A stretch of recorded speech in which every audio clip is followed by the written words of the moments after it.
I know one thing that's coming up is the Oak Cliff Gateway Plan, Yes. speaking of development. What is the status of that now, and what would you like to see happen with it? Well, that's underway, and I think that the consensus is that for West Dallas, the CityDesign Studio plan was a huge success. So you would like it to follow those lines and take a lot of the leads from the successful West Dallas plan done by the CityDesign Studio. But that process is underway. There's been a steering committee formed, and they're in the process of making those decisions who they're going to hire. Okay. Your opponent has been a cheerleader for the Trinity project. Yes. What is your opinion on that, and what would you like to see? Where would you like to see it go? Well, with respect to the Trinity, the biggest issue is the levees. And it's just levees, levees, levees. Because we need secure levees, foremost to protect lives in West Dallas. And second, we have to protect the over $6 billion in tax base on the downtown side of the levees.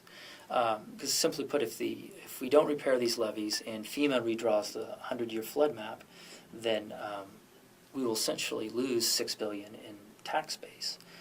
Because once the flood map's redrawn, then businesses have trouble getting permits, getting certificates of occupancy. They're not able to remodel. So it really freezes your real estate and devalues it. And what we don't want to see on the West Dallas side is for the flood map to be redrawn and because of unsafe levees, and then everyone in West Dallas have to buy prohibitively expensive flood insurance. Yes. Which would be mandatory under federal law if they have a mortgage, because many of them won't be able to afford it. So that's the issue there. Levees, levees, levees. Okay. And also, I certainly want the space to be a park.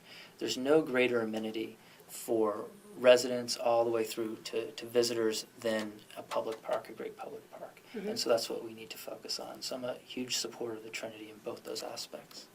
Okay. And how do you think that we can create economic development in West Dallas and North Oak Cliff? Well, in West Dallas and North Oak Cliff, we really want to follow the organic model that we've already seen taken seed and planted, and it's doing so well in North Oak Cliff. We're allowing things to grow organically.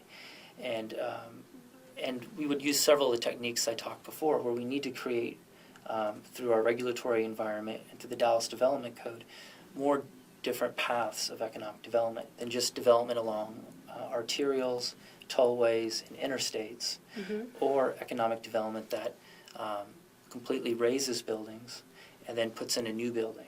So we need to create new models of economic development where we allow the buildings to be reused, a lot of adaptive reuse, and we allow things to grow small and organically from the community.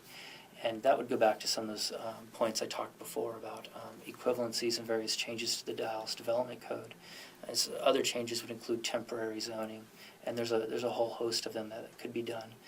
Tools that other cities use to bring about organic development. And that's the future for, I believe, continued future for North Oak Cliff as well as West Dallas. Because it's a model where you can bring in development and you don't completely change the character of an area. Because the reality is when you have a community, it's something organic. It doesn't stay still. It either grows or it declines.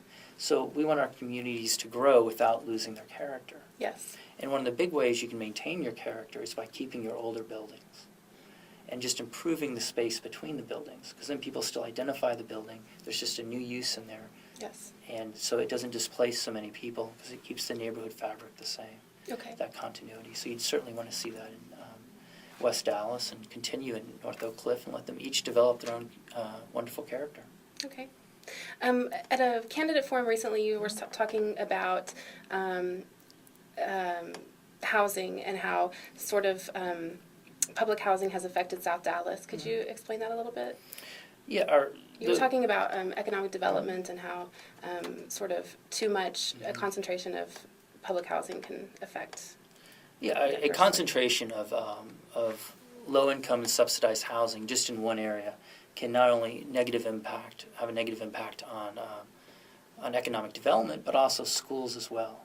Because ideally what you want is mixed-income neighborhoods. You cannot put, for a region such as the North Texas region, you cannot put all the subsidized housing in one part of town, which would be the southern sector for the city of Dallas, is where predominantly it is for the whole North Texas area, which just isn't right. So what we need to do is we need to advocate to the state and at the federal level to change some of the rules that bring this about. For example, if we look at the Wynwood Apartments, the Wynwood Apartments right now have a deed restriction of 40 years on them that they can only be low-income housing. Mm-hmm. It's called Allura, and it really doesn't make sense from an economic or from a community model that we had years ago. Some bankers came in, took some low-income tax credits, made some money on them, and now they're saying a large area of land that's 40 acres can only be low-income housing for the next 40 years. Mm-hmm.